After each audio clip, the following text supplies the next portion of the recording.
how to fix Shein app not working.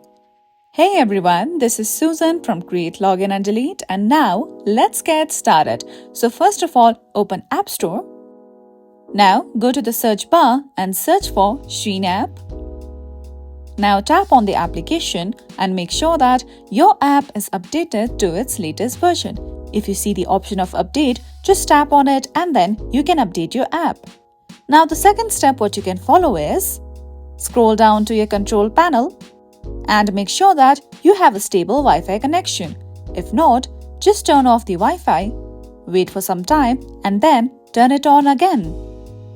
Now the third step what you can follow is just open Settings. Now tap on General. Tap on iPhone Storage. Scroll down and search for Shein app. Now just tap on the app. Now tap on Offload app. Wait for some time before reinstalling the application. So by following these steps, you will be able to fix your issue. And this is it for today.